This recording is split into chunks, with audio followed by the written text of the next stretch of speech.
NDA या फौज ऐसा है कि किसी एक फील्ड में बहुत अच्छा होना काफ़ी नहीं है। You have to be good in all, so academics, physical fitness. कितने पुशअप लगा लेते थे? हमारे स्क्वाड ने 1-2 ट्रॉफी जीती थी, तो मिड टर्म मूड था, रिलैक्स मूड था, तो हम लोग कैजुअली वॉक करते हुए जा रहे थे। फिर एक सीनियर ने रोक लिया हमें और जब पनिशमेंट उन्होंने हमसे 300 पुशअप्स लगवाए। तो अगर आप पढ़ाई में अच्छे हो तो आपको लगता है कि आप नेवी में अच्छा कर सकते हैं। तो आपका कहने का मतलब है कि आर्मी वाले गधे होते हैं पढ़ाई में? नहीं, वो आर्मी वाले फिजिकली ज़्यादा फिट होते हैं और नेवी वाले मेंटली ज़्यादा एजाइल और फिट होते हैं। दोनों में थोड़ा सा फर्क है। फिजिकल टफनेस तो बहुत चाहिए होती है, चाहे वो आप नेवी के हों चाहे एयरफोर्स के हों। ये एनडीए के बारे में जब बताया जाता था कि this is one of the best trial services academy in the world, camp rovers जो 4 टर्म में होता है, this is the toughest camp in the world for teenagers below 20 year. क्यों, ऐसा क्यों? ये जो 4-5 दिन होते हैं, आपको सोने को नहीं मिलता है, फिजिकल बहुत चैलेंजिंग होता है रनिंग के लिए। नेवल लीडरशिप कैसे डिफरेंट है आर्मी और एयरफोर्स लीडरशिप से? आर्मी में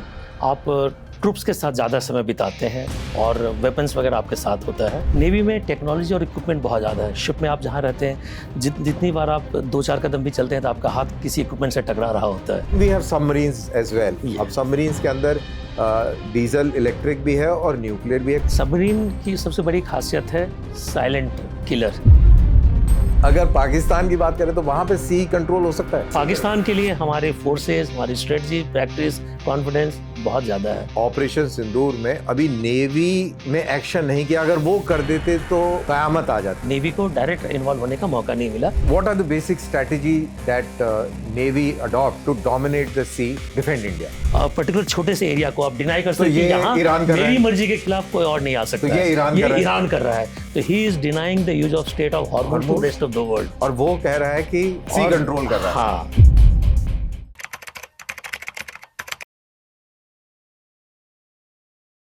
जय हिंद, मैं हूं कर्ण दानवीर। आप देख रहे हैं मेरा पॉडकास्ट बाय द नेम दानवीर सिंह और मेरे साथ एक बहुत अहम शख्सियत मौजूद है।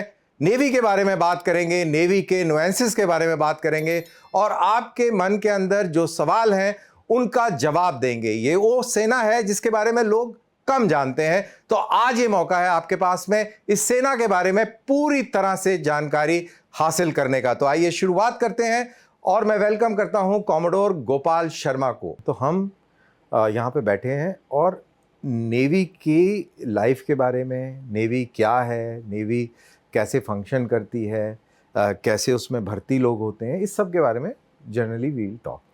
और अभी कैमरा रोल करने से पहले हम बात ही कर रहे थे कि you were there in naval headquarters और आप रिक्रूटमेंट पूरा देख रहे थे, राइट? यस। तो बड़ी इंटरेस्टिंग चीज़ बताई कि नेवी का कोई इंफ्रास्ट्रक्चर नहीं है रिक्रूटमेंट के लिए, तो वाइस हो आर्मी का तो है। कुछ साल पहले तक नेवी की पूरी रिक्रूटमेंट आर्मी के पास थी।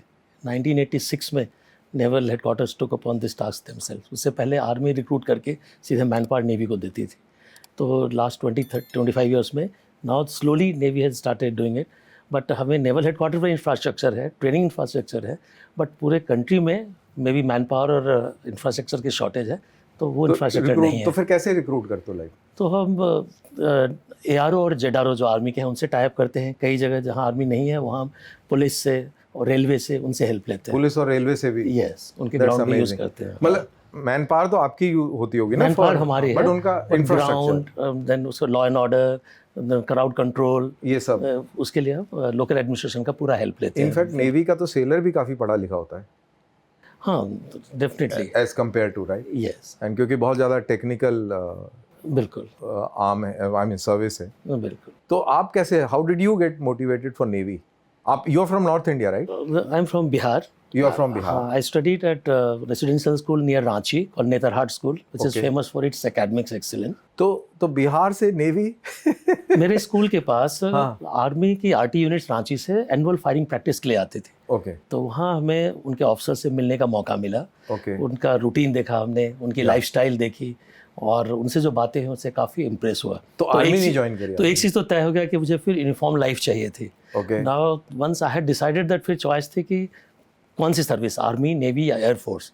Air force is generally individual skills और अगर फ्लाइंग में ही आप पूरी तरह इंटरेस्टेड हैं then you get one chance, और अगर वो नहीं है तो then choice was between army and navy. जब और थोड़ी सी बातें हुई तो थोड़ी पढ़ाई की मैगजीन्स में या वॉटएवर फिल्म्स वगैरह से पता चला, तो देखा कि नेवी, जैसा कि अभी आपने कहा, थोड़ी टेक्नोलॉजिकल सर्विस है, इसमें इक्विपमेंट्स ज़्यादा हैं और प्रॉब्ली टेक्नोलॉजी का बहुत ज़्यादा यूज़ होता है। तो अगर आप पढ़ाई में अच्छे हो तो आपको लगता है कि आप नेवी में अच्छा कर सकते हैं। तो आपका कहने का मतलब है कि आर्मी वाले गधे होते हैं पढ़ाई में? नहीं, वो आर्मी वाले फिजिकली ज़्यादा फिट होते हैं और नेवी वाले मेंटली ज़्यादा एजाइल और फिट होते हैं। दोनों में थोड़ा सा फ़र्क है। तो आपने फिर एनडीए ज्वाइन कर लिया, राइट? फिर मैंने एनडीए ज्वाइन किया और जो मेरा एजम्पशन था, हाँ। क्योंकि मेरा स्कूल पढ़ाई में बहुत अच्छा होता तो मुझे इसका एनडीए में बहुत फ़ायदा मिला। कौन सा स्कूल दोबारा से? नेतरहाट स्कूल, ये रांची के पास है। रांची के पास है, हाँ, ओके। ये पढ़ाई में यहाँ के लोग बहुत अच्छा करते हैं, ओके। एकेडमिक्स में। ओके। इनफैक्ट पिछले दिल्ली पुलिस कमिश्नर राकेश अस्थाना मेरे स्कूल टाइम थे। अभी बॉम्बे महाराष्ट्र के डीजीपी मेरे से 1 साल सीनियर है, देवेंद्र भारती। ओके। हाँ, तो पढ़ाई का मुझे एनडीए में बहुत फ़ायदा हुआ जब 3 साल की ट्रेनिंग के बाद मैं अपने बैच में हाईएस्ट सीजीपीए के साथ पास आउट हुआ। Oh really? Yes. That's very great. और एनडीए में जाके परसेप्शन क्या चेंज हुआ? जो हमारा सोचना था सही था कि if you are for adventure, physically ज़्यादा फिट हैं और आर्मी और probably want to spend more time with troops और उसी तरह से तो आर्मी ज़्यादा स्टेबल है। आप अगर पढ़ाई में ज़्यादा अच्छे हैं, टेक्नोलॉजी में इंटरेस्ट है एंड प्रॉब्ली नई चीज़ें आपको ज़्यादा मोटिवेट करती हैं, तो नेवी आपके लिए ज़्यादा है। बट इंटरेस्टिंग पार्ट ये है कि नेवी के अंदर, हाँ, एनडीए की बात अगर करें तो चाहे नेवी हो, एयरफोर्स हो, आर्मी हो, हाँ, सबका बराबर का स्टैंडर्ड होता है, फिजिकल स्टैंडर्ड, क्योंकि ट्रेनिंग इस तरीके से है। और आपका वो आई थिंक जो फाइनल वो एक्सरसाइज होती है वो कौन सी होती है? 6 टर्म, वो हर इवेंट टर्म में एक्सरसाइज होती है। एक बड़ी हाँ, टफ, हाँ, जैसे हम लोगों के आईएमए में गोल्डन तोड़ना रिंग वगैरह ये होता है और ना। यू नो भद्राज और चिंडिट्स ऐसे एनडीए के अंदर भी होता है। तो आई बिलीव वहाँ भी फिजिकल टफनेस तो बहुत चाहिए होती है, चाहे वो आप नेवी के हों चाहे एयरफोर्स के हों। हाँ, तो एनडीए की ट्रेनिंग इस तरह से डिजाइंड है कि आप इम्प्रूव करते रहते हैं, कि एनडीए दोनों के लिए कैटर करती है। एनडीए के लिए इनपुट कहाँ से आती है? सैनिक स्कूल, मिलिट्री स्कूल, सब private schools, army public school, naval public school, केंद्रीय विद्यालय और बाकी सारे स्कूल। तो उन लोगों के फिजिकल स्टैंडर्ड्स में भी डिफरेंस होता है। तो एनडीए की ट्रेनिंग इसको कैटर करती है। और अगर आप पहले भी बहुत ज़्यादा एक्टिव नहीं रहे फिजिकली तो एनडीए में ओवर पीरियड ऑफ टाइम आप हो जाते हैं, रगड़ा लगा के चमका देते हैं। हाँ, तो उसका ये फ़ायदा होता है कि कुछ समय के बाद आप ऑलमोस्ट जो बेयर मिनिमम रिक्वायर्ड है, कॉमन है, वो है। बट जो लोग कंटिन्यूसली जो आर्मी बैकग्राउंड के हैं या जो बचपन से फिजिकली बहुत फिट थे और अच्छा कर रहे थे, उनको डेफिनेटली एडवांटेज रहता है। जैसे कि आपको मैंने बताया, मेरे बैचमेट कर्नल राज्यवर्धन सिंह राठौर, उन्होंने भारत के लिए पहला ओलंपिक स्वर्ण रजत पदक जीता था। एब्सोल्युटली। इनफैक्ट मैं यही आगे लेके जाना चाह रहा था। इनफैक्ट कि जैसे राज्यवर्धन सिंह राठौर इन्हीं के स्क्वाड्रन के हैं। एनडीए के अंदर स्क्वाड्रन्स होते हैं और ये ई स्क्वाड्रन, जिसको एको स्क्वाड्रन बोलते हैं, एको स्क्वाड्रन के हैं कॉमोडोर साहब। और बहुत ही टफ माना जाता है पीटी के लिहाज से। इसके बारे में कुछ बताएंगे क्या? बिल्कुल। और ये भी बताएंगे कि आप तो क्योंकि पढ़ाई लिखाई वाले बच्चे थे, तो इतनी ज़्यादा फिजिकल एक्टिविटी तो शायद नहीं करी होगी, और एको स्क्वाड्रन में आपको पता लगा होगा कि फिजिकल ट्रेनिंग क्या होती है। आपने बिल्कुल सही कहा। और जैसा कि मैंने कहा, हमारे स्क्वाड में हर तरह के लोग मिक्स थे। एक तरफ जहाँ कर्नल राज्यवर्धन सिंह राठौर जो वर्ल्ड लेवल पे अपने देश का नाम लेकर आए, मेरे दूसरे कोर्समेट्स भी वैसे थे। कर्नल ईश्वर सिंह थापा, ओके, वो अभी रिटायर हुए हैं, उन्होंने 2 बार माउंट एवरेस्ट चढ़ा है।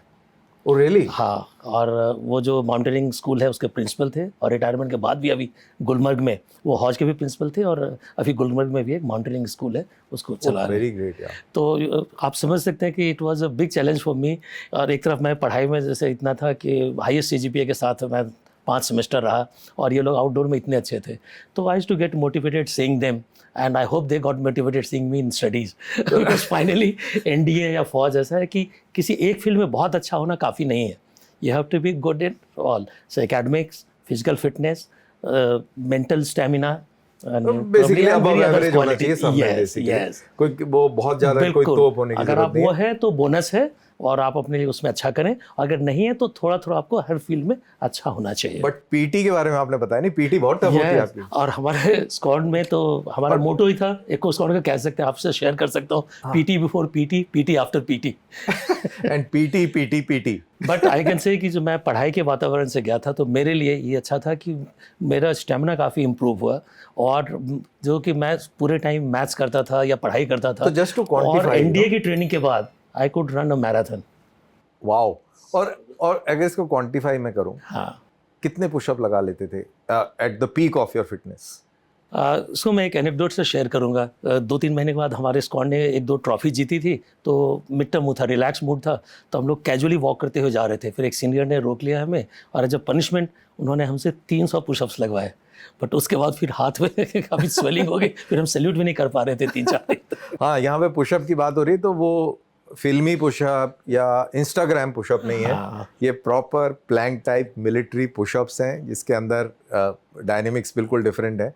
जो 300 पुशअप का मतलब है कि वो ऑफ कोर्स वो परफेक्ट टाइप तो नहीं थे, हाँ। और एज अ पनिशमेंट था, बट लेकिन फिर भी हाँ, कितना भी इम्परफेक्ट हो, हाँ, it won't be so off the mark. But thanks to EcoSquad at least मेरी इसमें काफ़ी इंप्रूवमेंट हुई। ऑफ कोर्स मैं कर्नल राज्यवर्धन राठौर वगैरह से तो कम लगा पाता था, but Yeah. Then I should try and learn. And in fact NDA के अंदर आप जिम्नास्टिक्स में भी काफ़ी आपको एक्सपोजर मिलता है। इनफैक्ट बेसिक पीटी टेस्ट तो वो सारे चाहे आपके मैट टेस्ट हों, चाहे हॉर्स वाले हों, ये तो सब होते ही हैं। उसके अलावा भी हायर टेस्ट भी हाँ, हायर टेस्ट जो पीटी में ऑलरेडी अच्छे हैं और जिनका बैकग्राउंड जैसे स्पोर्ट्स स्कूल रहा है या मिलिट्री स्कूल्स में है, तो उनके लिए एक्स्ट्रा इंसेंटिव होता था कि हायर टेस्ट करने के बाद वो स्क्वाड को एक्स्ट्रा पॉइंट दे पाते थे, जो हमें चैंपियन स्क्वाड की तरफ काउंट होता था। तो एनडीए की ट्रेनिंग टफ है और it's not everybody's cup of T. तो आपको ऐसा कब लगा कि मैं सही जगह पर आ गया हूँ? लगा या आप गाली देते रहे पूरे टाइम? नहीं, बहुत मौके आए जब ये फीलिंग आई कि बहुत सही डिसीजन था और सही जगह आए हैं।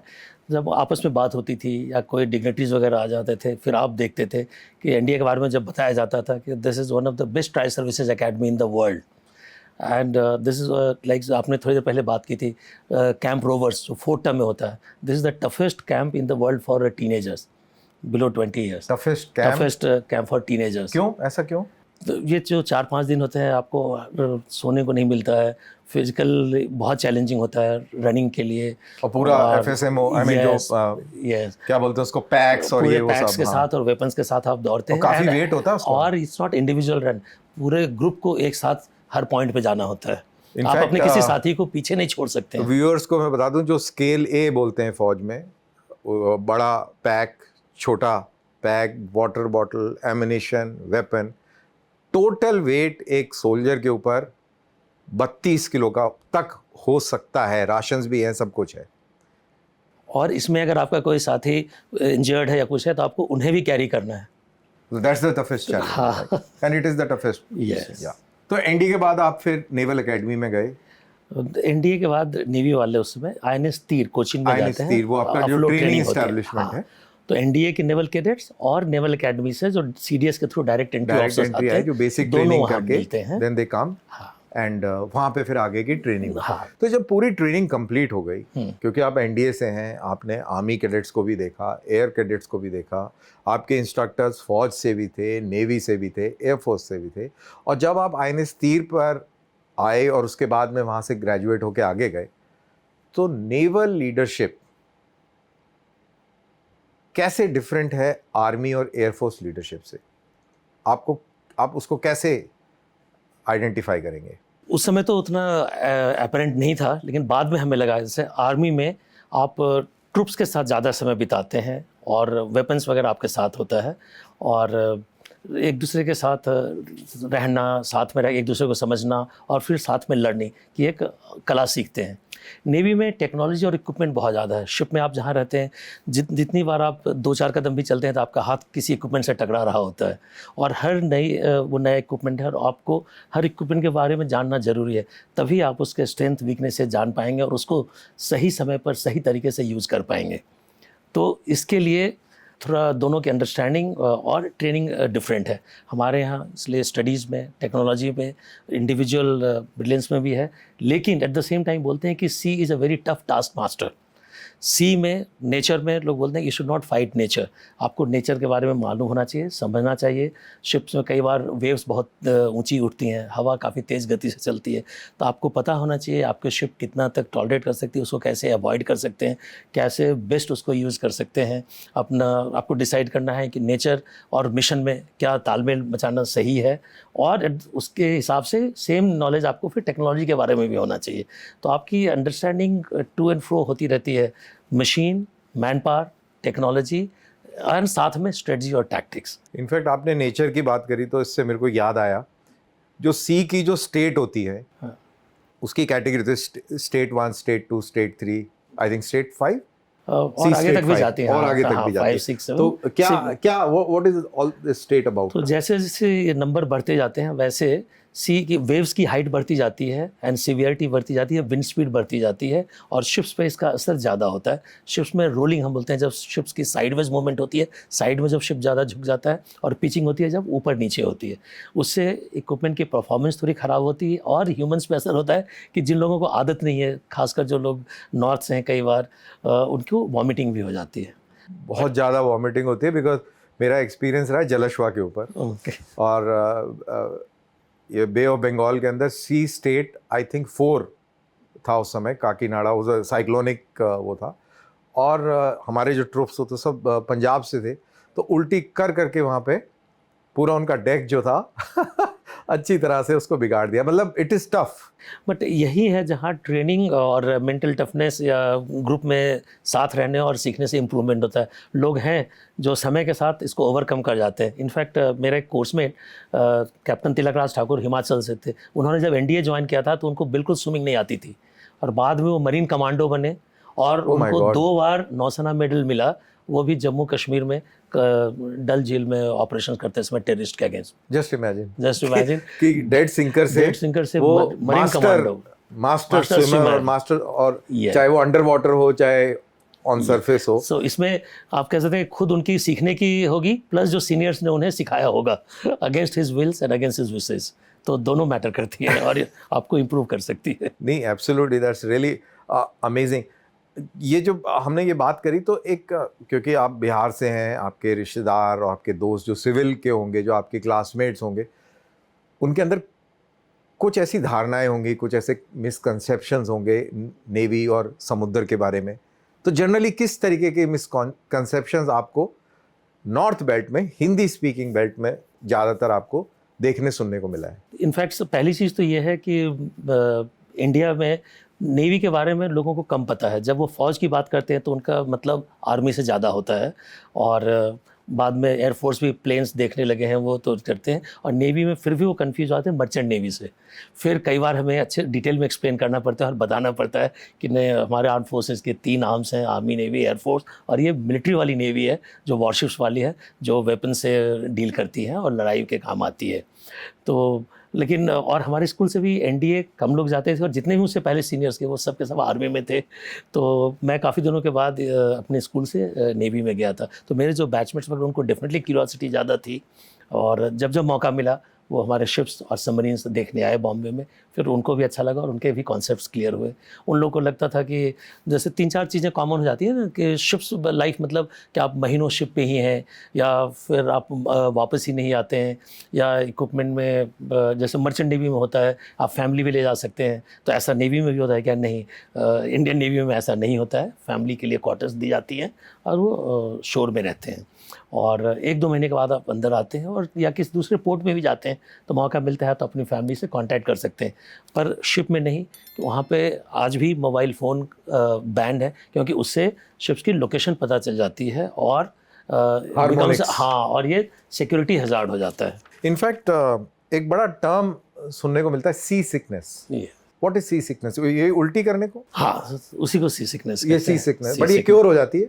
80% लोगों में क्योर हो जाती है। बस आप मेंटली टफ है और सोचिए कि मुझे इसको ओवरकम करना है, और हो जाती है। और एक बड़ी इंटरेस्टिंग चीज़ जो मुझे वहाँ पे एज अ सोल्जर समझ में आई नेवी शिप में, हॉट बंकिंग। ये what is hot bunking? Is very interesting. या आपने देखा होगा शिप में शिप की लेंथ लिमिटेड होती है, जगह बहुत कम होती है, और जो भी जगह होती है सबसे पहले पहला हक उस पर इक्विपमेंट का होता है, और जो सोल्जर्स हैं उनका कम होता है।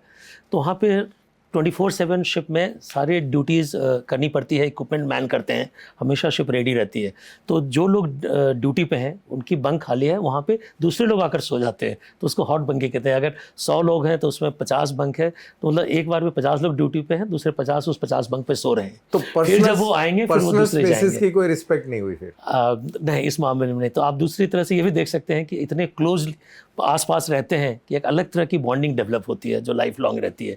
आप सिर्फ समय या अपना यूनिट या शिफ्ट शेयर नहीं कर रहे हैं, बल्कि जहाँ सो रहे हैं, जहाँ बाथरूम है, खाने की जगह है, सुबह से शाम तक और ड्यूटी कर रहे हैं, 24 घंटे में 20 घंटे आप साथ रह रहे हैं। इनफैक्ट एक जो मेरा तजुर्बा है नेवी के साथ में, इतना मशीनरी है चारों तरफ और इतने सारे लोग हैं, कोई सो रहा है, कोई जग रहा है, कोई काम कर रहा है, ड्यूटी कर रहा है, और सारा जो कंट्रोल है एक नेवी के अंदर एक्सो होता है जो कंट्रोल करता है, और वहाँ पर अनाउंसमेंट होती रहती है।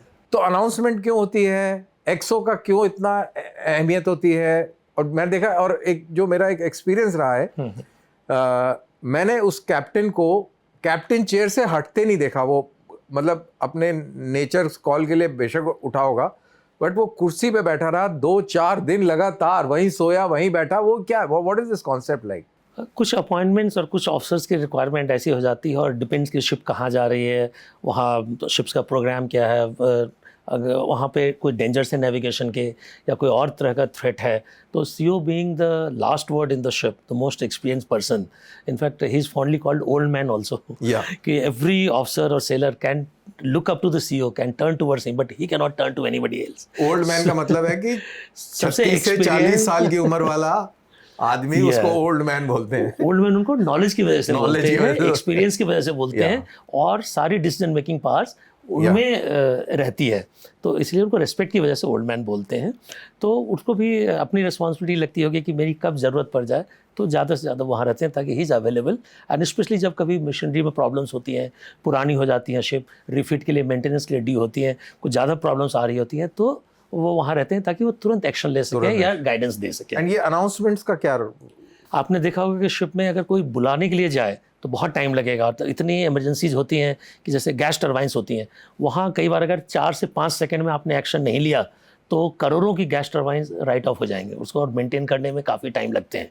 तो अगर कोई प्रॉब्लम आई उसमें तो अनाउंसमेंट करते हैं ताकि जो कंसर्न लोग हैं उनको तुरंत पता चले कि ये प्रॉब्लम है, वो तुरंत एक्शन ले।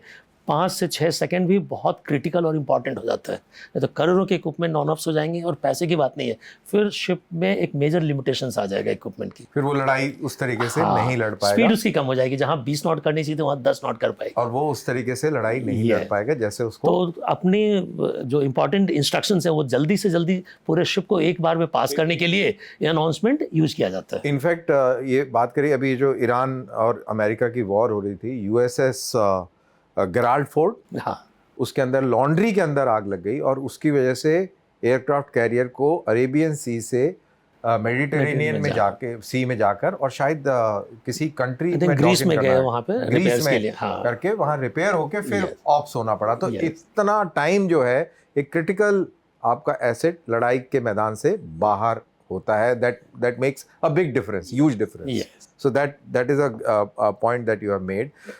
Now let's get on to the types of ships. अब नेवी की बात हो रही है, तो नेवी में किस टाइप के शिप्स होते हैं, and then we will talk about strategy और वो क्यों होते हैं और क्यों नेवी की अहमियत है। तो टू बिगिन विद, किस किस्म के शिप्स होते हैं नेवी में, क्योंकि जनरली लोगों को इतना आइडिया नहीं है, और जो सुनते हैं उससे कंफ्यूज हो जाते हैं। जैसा कि अभी आपने नाम लिया गेराल्ड फोर्ड, ये एयरक्राफ्ट कैरियर की कैटेगरी में आता है। एयरक्राफ्ट कैरियर आप कह सकते हैं मूविंग एयरफील्ड है।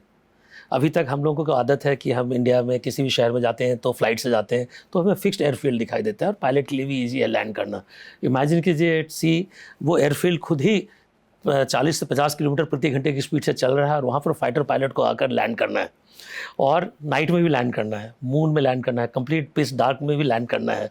तो ये एक चैलेंज है। तो एयरक्राफ्ट कैरियर आपको मूविंग एयरफील्ड प्रोवाइड करता है, और वहाँ से फिर हवाई जहाज़ आप लॉन्च करते हैं, जितनी उसकी रेंज हो वहाँ से जाकर फिर वो मिसाइल्स एनिमी पे लॉन्च कर सकता है, तो आपकी रेंज बढ़ जाती है। तो ये तो एयरक्राफ्ट कैरियर सबसे बड़ा होता है। हमारे पास 2 एयरक्राफ्ट कैरियर हैं, INS विक्रमादित्य और INS विक्रांत, विक्रांत भारत में ही बना है। We are one of the few country जो एयरक्राफ्ट कैरियर बना सकता है। ये बहुत बड़ी उपलब्धि है। अभी तक हमारे जो तीनों एयरक्राफ्ट कैरियर पहले के थे, जो ओरिजिनल विक्रांत जो 1961 में आया था, वो हमने इंग्लैंड से खरीदा था। उसके बाद 87 में INS विराट भी इंग्लैंड से आया था, और INS विक्रमादित्य रशिया से आया 2013 में, और विक्रांत अभी गॉर्शकॉव पुराना नाम था उसका रशिया में, और अभी विक्रांत इंडिया ने ही बनाया है, जो बहुत बड़ी उपलब्धि है टेक्नोलॉजी के फील्ड में। यहाँ पे एक पॉइंट मेरे दिमाग में आ रहा है, ये एक हम बोलते हैं शिप का नाम है, इसका डिस्प्लेसमेंट। इसका क्या मतलब होता है? What is displacement? शिप्स के लिए 2-3 पैरामीटर ज़्यादा इंपॉर्टेंट है। One is the length, width और breadth, and the displacement. Displacement, it can say कि what is the volume of water it displaces. It defines its ability to float on water and what are the weights it can take. There is a correlation between them. So amount of equipment it can take, amount of ration, amount of ammunition it can carry, and amount of people can embark. So displacement defines all these aspects. So right? size of the ship. So like our aircraft carrier are say 40,000 tons. Yeah. When you go for say American aircraft carrier, USS Abraham Lincoln or something, they are nuclear powered and they are almost 1 lakh tons. Oh so, so that gives you an idea. They are almost 2.5 times bigger and heavier than ours. Our ships. So that would be our probably next goal, that next aircraft carrier we may go for nuclear power, bigger one, and nuclear bigger power. and nuclear power. Nuclear power. In fact तो ये तो रही बात aircraft carrier. उसके बाद displacement के point destroyers. हाँ, उसके बाद डिस्ट्रॉयर्स आते हैं। डिस्ट्रॉयर्स उनमें विभिन्न तरह के इक्विपमेंट होते हैं। मिसाइल्स, एंटी सबमरीन वॉरफेयर के लिए torpedoes, SW anti submarine rockets, और हेलीकॉप्टर्स भी वो कैरी करते हैं। खुद सेल्फ डिफेंस के लिए उनमें सरफेस टू एयर मिसाइल्स भी होती हैं। वो एयरक्राफ्ट कैरियर को भी डिफेंस प्रोवाइड करते हैं। लेकिन यही चीज़ें तो फ्रिगेट में भी होती हैं। फ्रिगेट का साइज इनसे थोड़ा और छोटा होता है, और फ्रिगेट में ये चीज़ें थोड़ी कम होती हैं। एंड फ्रिगेट हाँ उतना सेल्फ सफिशिएंट नहीं होता है। डिस्प्लेसमेंट फ्रिगेट का कम होता है, and length and displacement. So destroyers could be 160-170 meters and could be 8,000-9,000 tons, and frigates would be less than say 5,000 tons. मतलब छोटा destroyer. Yes. Keep compressing. Yes, keep compressing. Similarly, frigate से छोटा हो जाएगा corvettes. Corvettes same thing. जैसे destroyer में आपको surface पे अटैक करने के लिए मिसाइल्स भी होती हैं, और सबमरीन पे भी अटैक करने के लिए टॉर्पीडोज और रॉकेट्स भी होती हैं। जैसे लाइक डिस्ट्रॉयर की बात करें, फ्रिगेट्स में भी ये कम होती हैं। लेकिन corvettes either it will have surface to surface missiles और एंटी सबमरीन। अच्छा, whereas destroyer has got both the thing. तो मतलब वो क्लासिफिकेशन हो जाता है। आइदर ASW कॉर्वेट और you will have surface fleet के अगेंस्ट अटैक करने के लिए corvettes. So in broad understanding, अगर डिस्ट्रॉयर के ऊपर ब्रह्मोस मिसाइल है, हाँ, तो फ्रिगेट के ऊपर भी हो सकती है। बिल्कुल, है ना? बिल्कुल। लेकिन ब्रह्मोस अगर डिस्ट्रॉयर पे 12 है, हाँ, यहाँ पे 8 हो सकती है, या वॉट एवर दिस थिंग। लेकिन क्रोवेट की जब बात करेंगे तो ऐसा नहीं है। वहां पर या तो सरफेस टू सरफेस मिसाइल है, वहां पे भी अभी ब्रह्मोस फिट करने की बात चल रही है। तो जो मिसाइल बोट्स हैं वो क्या है? जैसे 71 में खुकरी, तो क्रोवेट थी या क्या था वो? खुकरी को मिसाइल कॉर्वेट कह सकते हैं। Missile corvette, yes. ओके। सो वो उस कैटेगरी में। और मिसाइल बोट्स भी बोलते थे। बोट्स 50-60 मीटर्स की हैं। अगर 100 के आसपास हो तो कॉर्वेट्स बोलते हैं। Corvette generally 100+ meters, slightly bigger, so that जैसे आप लेंथ बोलते हो और टनेज, तो उनके एंड्योरेंस भी बढ़ जाती है। फिर वो ज़्यादा दिन तक पानी में रह सकते हैं, ज़्यादा दूर तक जा सकते हैं। तो it can take a detour, लंबे रास्ते से आकर भी एनिमी पे अटैक कर सकते हैं। देन दूसरी कैटेगरी है लैंडिंग शिप्स। आपके पास लैंडिंग शिप्स भी हैं। जैसे मैंने INS जलस्वा की बात करी थी। तो जैसे आपने देखा होगा कि शिप्स ज़मीन के ज़्यादा पास नहीं जा सकती है, एक्सेप्ट लैंडिंग शिप्स। वो आगे से शैलो होती हैं, और वो डिज़ाइन ही ऐसी हैं कि वो बिल्कुल ज़मीन के पास जाएं, और इसलिए जाएं कि वहाँ पे फिर टैंक्स और अदर व्हीकल्स आर्मी की और आर्मी के जवान फिर वहाँ से उतरकर ज़मीन पे कब्जा कर सकें। इनफैक्ट ये बहुत इम्पॉर्टेंट आस्पेक्ट है किसी भी नेवी का या किसी भी आर्म फोर्सेस का। जो मकसद है दुश्मन के इलाके के ऊपर कब्जा करना, या जो सेनाएं लड़ रही हैं ज़मीन पर उनको सपोर्ट करना। एयरफोर्स हो गई, नेवी हो गई, और उसी के तहत ये लैंडिंग शिप यहाँ पर फिट इन होता है। And then we have submarines as well. अब सबमरीन्स के अंदर डीजल इलेक्ट्रिक भी है और न्यूक्लियर भी है। कुछ थोड़ा सा इसके ऊपर। हाँ, सबमरीन की सबसे बड़ी खासियत है साइलेंट किलर। उसका प्रेजेंस पता लगाना बहुत मुश्किल होता है, इसलिए वो बहुत डेडली मानी जाती हैं, बहुत ख़तरनाक। पानी के अंदर और वो कहीं भी जा सकती हैं, अपने आप को पोजीशन कर लेती हैं और जब ज़रूरत पड़े तब वहाँ से दुश्मन पर हमला कर सकती हैं। पुराने ज़माने में सबमरीन के मेन हथियार टॉर्पीडोज़ होते थे, उसकी रेंज थोड़ी कम होती थी, पर अब काफ़ी सबमरीन्स में, मैक्सिमम सबमरीन्स में मिसाइल्स आ गई हैं, तो इससे उनके मतलब और वो डेडली हो गई हैं। अब जो आप बोल रहे थे वो उनके प्रोपल्शन का तरीका है कि उसका मेन प्रोपल्शन क्या है। पहले डीजल इलेक्ट्रिक होते थे, फिर न्यूक्लियर रिएक्टर्स भी आ गए जो उनको प्रोपेल करती हैं। तो न्यूक्लियर वर्ड जो सबमरीन के साथ आते हैं तो दो तरह से आते हैं। एक कि अगर प्रोपल्शन न्यूक्लियर है बट वेपन्स कन्वेंशनल है, तो उसको एसएसएन बोलते हैं। SSN, हाँ। जैसे अपने यहाँ आईएनएस चक्रा है अभी। और दूसरी प्रोपल्शन भी न्यूक्लियर है और वेपन्स में भी न्यूक्लियर वॉरहेड है, तो वो SSBNs कहलाते हो गया। हैं। तो वो आपके स्ट्रेटेजिक एसेट्स हैं, वो फिर उनकी अलग यूसेज होती हैं और अलग तरीके से वो कंट्रोल होती हैं। यहाँ पे एक और आपने नाम सुना होगा अपने यहाँ INS अरिहंत, तो SSBN की कैटेगरी में आती है। SSBN की। यहाँ पे मैं आपसे एक सवाल पूछता हूँ जो कंटेम्प्रेरी टाइम में, अभी US की नेवी की सबमरीन ने ईरान की एक फ्रिगेट को मार गिराया, ये श्रीलंका के साउथ में। तो एज एन इंडियन ये क्यूरियोसिटी है कि यार हम बड़ा बोलते हैं कि हम रीजनल पावर हैं और ये है और वो है और हमारे पास में बहुत मॉनिटरिंग इक्विपमेंट है। दिल्ली गुड़गांव में भी कोई एक हमारा सेंटर है जो पूरी मैरीटाइम एक्टिविटी को प्लॉट और मॉनिटर करता है। तो हमको ये पता नहीं लगा कि सबमरीन आ गई और वो एक्शन कर रही है। दो एस्पेक्ट हैं इसके।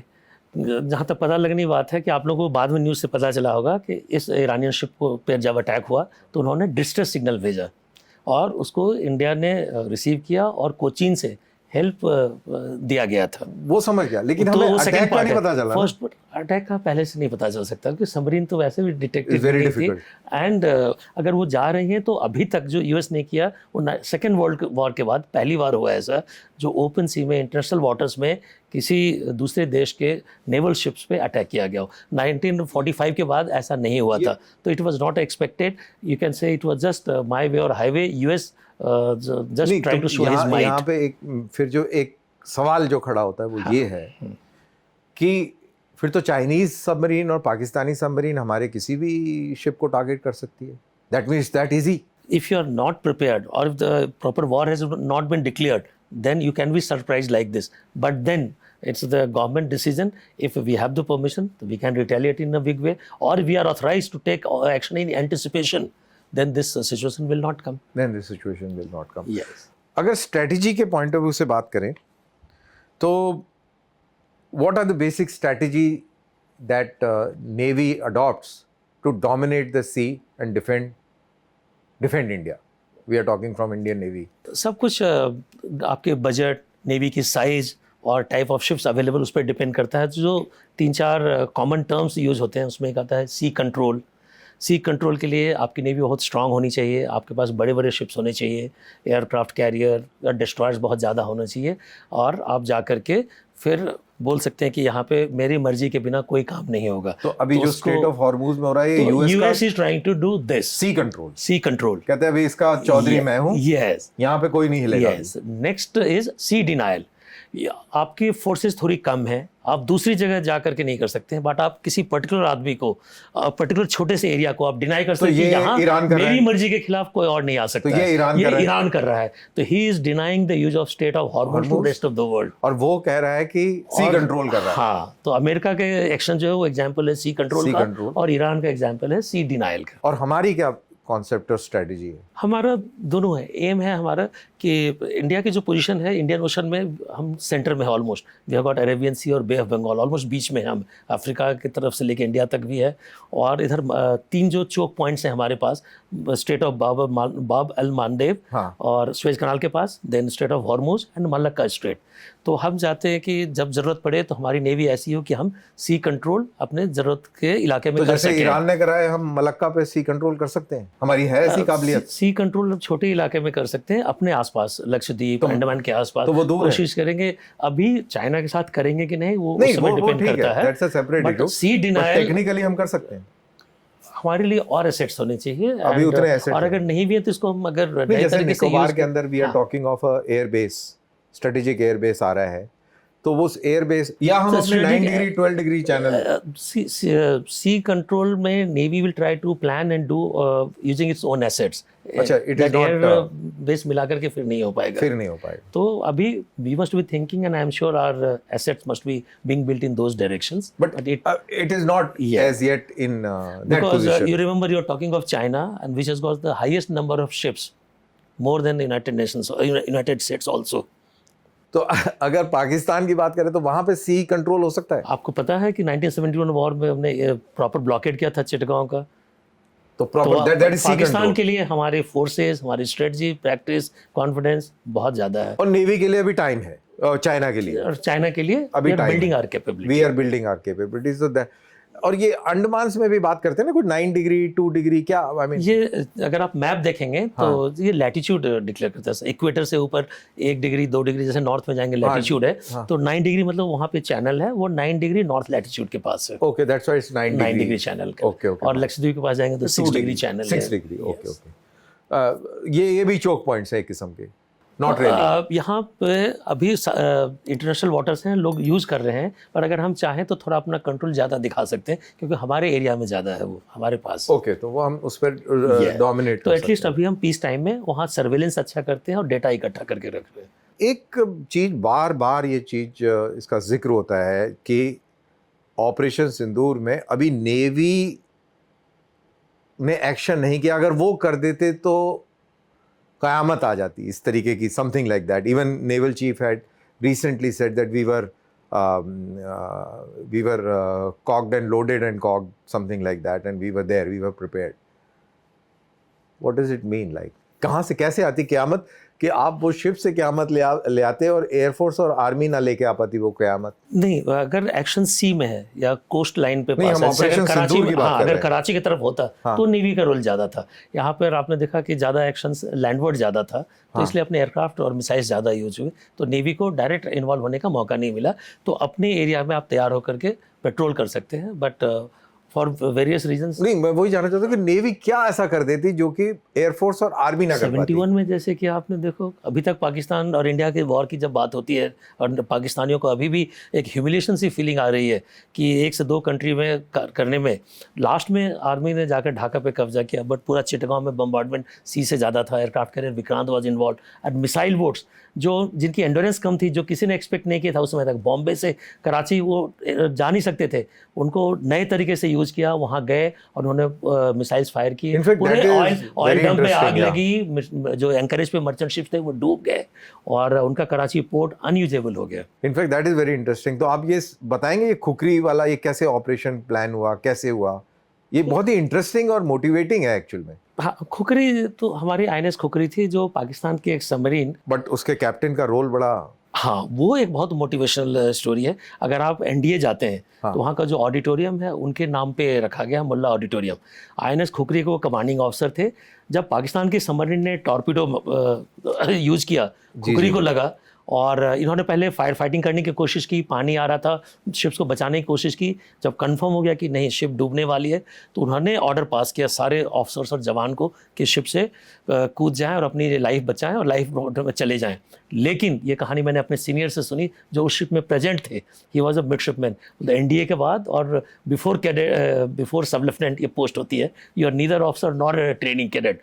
उनको उन्होंने अपना लाइफ जैकेट दिया एंड वो आराम से कैप्टन की चेयर पे बैठे थे and he was having a cigar and he went down with the ship. तो ये एक ट्रेडिशन भी है, ट्रेडिशन है नेवी में, और इन्होंने जिया। हाँ, कैप्टन अबैंडन नहीं नहीं करता करते। He goes down to the with the ship with the और शिप। ये इन्होंने जिया। और ये एक लम्हा, एक आप मोटिवेशन कह सकते हैं कि जैसे लैंड पे आप टेरिस्ट के लोग अपनी जान दे देते हैं। इसके लिए बहुत साइकोलॉजिकल टफनिंग और बहुत बिल्कुल, ये हर एक के बस की नहीं है, जानते हुए कि आप जा रहे हैं बिल्कुल।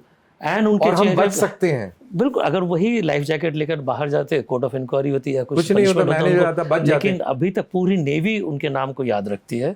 और and he went down and I heard this story from that yeah, officer it's a very personally, famous story, but commemorations it's, and- जब भी आप सुनते हैं Yes. तो आपके अंदर एक मोटिवेशन होता है। और ये कराची हार्बर के ऊपर जब अटैक किया था तो ये कैसे किया था, ये डिफरेंट कैसे किया था, जो आप बोल रहे थे ना कि जैसे शिप्स छोटी होती हैं, अभी हम लोग जो टाइप ऑफ शिप्स देख रहे थे तो मिसाइल बोट्स वगैरह तो आप एक्सपेक्ट करते हो कि 100-200 के जा सकते हैं, वो स्पीड ज़्यादा होती है लेकिन एंडोरेंस कम होती है और उनमें ज़्यादा सेंसर्स वगैरह भी उतने नहीं होते हैं। बट इतना होता है कि अगर आप उनको कंबाइन करके प्लान करके यूज़ कर सकें, तो इनको टो करके दूसरी शिप लेके गई, तो इन्होंने अपने एंडोरेंस बचाई, अपने फ्यूल बचाया, अपने इंजन्स कम यूज़ किए, और जब दमन दीव के भी और आगे चले गए पाकिस्तान के पास, तब इनको छोड़ दिया। इन्होंने मैक्सिमम स्पीड पे क्लोज किया कराची, और जब मिसाइल की रेंज में, उस ज़माने में मिसाइल की रेंज कम होती थी, 40 माइल्स के करीब थी, जब उतना क्लोज किया इन्होंने, फिर वहाँ से मिसाइल लॉन्च की। अभी तो फिर भी आप 100 किलोमीटर से भी ज़्यादा है, हाँ। और ब्रह्मोस वगैरह से 200+ किलोमीटर से करेंगे आप, तो उसमें कम थी। तो आप जितने पास जाएंगे उतना आपके लिए भी खतरा बढ़ता है सेल्फ डिफेंस के लिए। तो ये नई चीज़ थी कि पाकिस्तानियों ने कभी सोचा नहीं था कि इतने से पास आकर के मिसाइल छोड़ेंगे, तो ये सरप्राइज़ था और इसका बहुत फ़ायदा मिला हमें। देवर कॉट ऑफ गार्ड, उनकी एक मर्चेंट शिप डूबी एंकरेज पे, 3-4 में आग लग गई। ऑयल जो बड़े बड़े स्टोरेज थे कराची हार्बर में, उन सबको काफ़ी नुकसान सारे हुआ। Strategic reserve basically. And navy वाले अब्रॉड बहुत जाते हैं पोर्ट कॉल में, आप कहाँ गए? मैं अपनी शिप में, जब मैं इंडिया से पास आउट हुआ तो कैडेट में जब INS तीर पे कोचिंग गया, तो वहाँ से हम लोग ऑस्ट्रेलिया गए थे। We went to western Australia, and वहीं पे पर्थ, और फिर वापस आए। उसके बाद जब मैं 4-5 साल का दूसरे शिप में था, तो फिर Singapore, Vietnam, south Korea, Philippines. कभी मौका लगा फॉरेन में जाके ट्रेनिंग करने का? जनरली रशिया जाते हैं जनरली टू गेट द हाँ, शिप्स। जनरली वही है, जब आप नई शिप को कमीशन करने जाते हैं तब, या शुरू में हमारी सबमरीन्स वहाँ से काफ़ी आती थी, वहाँ से काफी, तो सबमरीन्स ब्रांच वाले जनरली 1 या 2 बार रशिया जा तो चुके होते आपने हैं। कौन से शिप्स पे, मतलब डिस्ट्रॉयर्स, क्रोवेट, फ्रिगेट्स, मतलब किस टाइप के? मैंने जो मेरी सेकंड शिप कमांड की थी INS सुवर्णा। वैसे ये ओरिजिनली एक पेट्रोल वेसल है, okay. 101 meter length, but it was patrol vessel अलग है? हाँ, तो पेट्रोल वेसल्स का ये क्रोवेट से छोटा है? साइज बड़ा भी हो सकता है, बट इसमें वेपन्स बहुत कम होते हैं पेट्रोल वेसल्स में। इसमें जेनरिक वेपन्स होते हैं, गन्स होते हैं, मिसाइल्स नहीं होते। ओके। बट इसको मॉडिफाई किया गया था, और इसमें धनुष बैलिस्टिक मिसाइल्स फिट की गई थी। तो जब मैंने इसे कमांड किया था, तो धनुष अग्नि का नेवल वर्जन। Oh really? हाँ, तो चेंज हो गया कॉन्सेप्ट? हाँ, तो ये 350 किलोमीटर फिर वो डिफेंसिव से फिर तो वो स्ट्रेटेजिक हो गया। हाँ, तो ये ट्रायल्स के लिए था कि साथ में इंडिया डेवलप भी कर रही थी। तो आपको पता होगा कि अभी अब हम लोग अग्नि 6 तक जा रहे हैं। हाँ। तो पहले अग्नि 1 था, आर्मी के लिए, या लैंड बेस्ड था, उसका नेवल वर्जन था। पेट्रोल शिप से धनुष लॉन्च हो जाएगी? हाँ, अब नेचुरली हो ही जाएगी जब अब हो रही है। हाँ, तो 2 शिप INS सुभद्रा और सुवर्णा मॉडिफाई की गई थी। तो अंडर योर ट्रायल्स चल रहे थे, तो उसमें मैंने मॉडिफिकेशन पहले हो गया था, तो मैंने जब कमांड किया था, तो I was having that missile on board, और उसके पीस टाइम में आप प्रैक्टिस करते रहते हो। परसेप्शन चेंज हो गया। अदरवाइज यस, पेट्रोल शिप का मतलब हो गया कि offshore, near the coast line so probably. इस शिप को मॉडिफाई करना इजी था, और DRDO को एक शिप चाहिए थी जहाँ ट्रायल्स करके पैरामीटर्स ले सके और फर्दर डेवलप कर सके। ओके, फिर तो उसके काम आया ये। blue अब जब वो water- रिक्वायरमेंट पूरी हो गई, तो अब ये वापस अपने नॉर्मल रोल में आ गए। Normal role तो 15-20 साल उस रोल में नहीं, फिर नॉर्मल रोल ओके, में आ नॉर्मल गए। रोल में आ गए। Now we have got the capability of Agni 4, Agni 5। Agni 4, Agni 5। Not required. इसमें यहाँ पे अभी बात करते करते दिमाग में आया एक और टर्मिनोलॉजी बहुत सुनने को मिलती है, ब्लू वाटर, ब्राउन वाटर। ये क्या मतलब है? अगर सिंपली स्पीकिंग, जो शोर के पास डेप्थ कम होती है, सैंड वगैरह ज़्यादा होते हैं, पानी थोड़ा गंदा होता है, ब्राउन होता है, तो brown water close to your land. और अगर आप वहाँ से और दूर जाएंगे तो पानी साफ़ होता जाता है, और डेप्थ ज़्यादा है, पानी ज़्यादा साफ़ होता है, ब्लू होता है, तो वो ब्लू वाटर।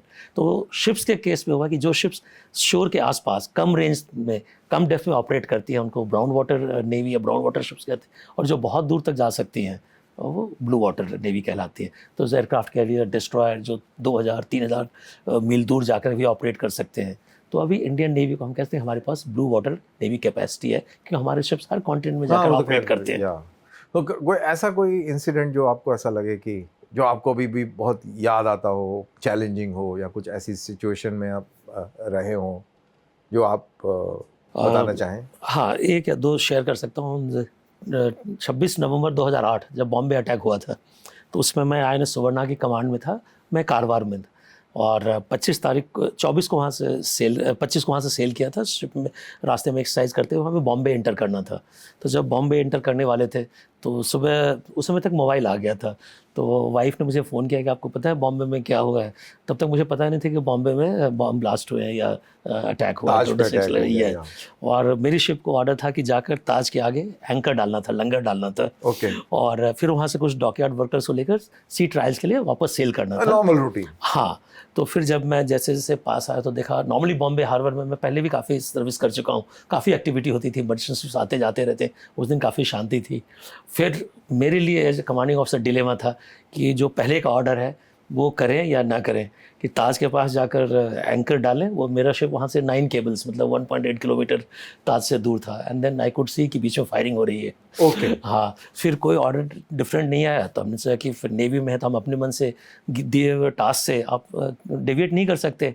तो मैंने प्रिकॉशंस लिया, लोगों को वार्न किया एंड सेम अनाउंसमेंट करके बताया कि सिचुएशन बाहर ऐसे है, कोई अननेसेसरी ऊपर नहीं आएगा, जिसको जो बोला जाए वही करेगा, और कोई क्यूरियोसिटी और एक्साइटमेंट नहीं दिखानी है। हमने लंगर डाला, थोड़ा वेट किया, फिर डॉकयार्ड वर्कर्स आए बोट से, उनको लेकर हमने सेल किया। शाम में फिर आए तो अंधेरा हो गया था, फिर वहाँ हमने लंगर डाला, तब भी फायरिंग चल रही थी। और दिन में तो हम लोग जा रहे थे, तब हमने देखा कि बाहर से एल्यूमिनियम लैडर लगाकर बाहर से फायर फाइटर भी ऊपर जा रहे थे और लोग भी ऊपर से आने की कोशिश कर रहे थे। पूरा ऑपरेशन। और उस ज़माने में फिर हमने वीडियो बनाने की भी कोशिश की फ्रॉम 1.5 माइल्स, बट उतनी क्लैरिटी नहीं थी उसकी। फिर शाम में आए, अंधेरा हो रहा था, फिर वही डिलेमा कि क्या करें। फिर हमें कहा जो कहा है और कर सकते हैं, तो उसमें there is no reason to deviate from the, so just follow the instruction, तो वी डिड दैट। और उस दिन पूरा बॉम्बे हार्बर डार्क था। पहली बार, मैं उससे पहले भी 3-4 बार बॉम्बे में सर्विस कर चुका हूँ, पहली बार मैंने देखा था उस दिन के पूरा बॉम्बे डार्क था। फिर शिप का एंकर वे करके फिर मैं लॉन्ग साइड बॉम्बे हार्बर में गया था। तो that one day was really, otherwise from a normal peace time operations it was almost matching with the real time narrative, and you could see the Taj incident happening from naked. In the end how will you motivate the youngsters? जैसा हम लोग बात कर रहे थे कि यहाँ पे लोगों को नेवी का उतना आइडिया नहीं है। जब सेना की बात होती है तो या तो सेना या वायुसेना, नौसेना के बारे में ज़्यादा। तो how would you like to motivate the youngster lot? मैं तो उन्हें कहूँगा कि जस्ट बिकॉज आपने पहले नेवी के बारे में नहीं सुना है या आपको जानकारी नहीं है, तो आज गूगल के ज़माने में आप जानकारी बढ़ाइए, लोगों से बात कीजिए, आपके रिलेटिव हैं, फ्रेंड्स हैं, यूट्यूब पे जाइए। और आपने अगर एक बार डिसाइड किया कि यूनिफॉर्म पहननी है, you have pride in uniform, देश की सेवा करनी है, ये अच्छी नौकरी भी है, आपके खुद की इम्प्रूवमेंट होती है, सैलरी भी अच्छी है, लाइफस्टाइल अच्छी है, फैमिली के लिए भी बहुत अच्छी अच्छी चीज़ें हैं, तो आर्मी, नेवी और फोर्स में कोई डिफरेंस नहीं है, तीनों इंपॉर्टेंट है।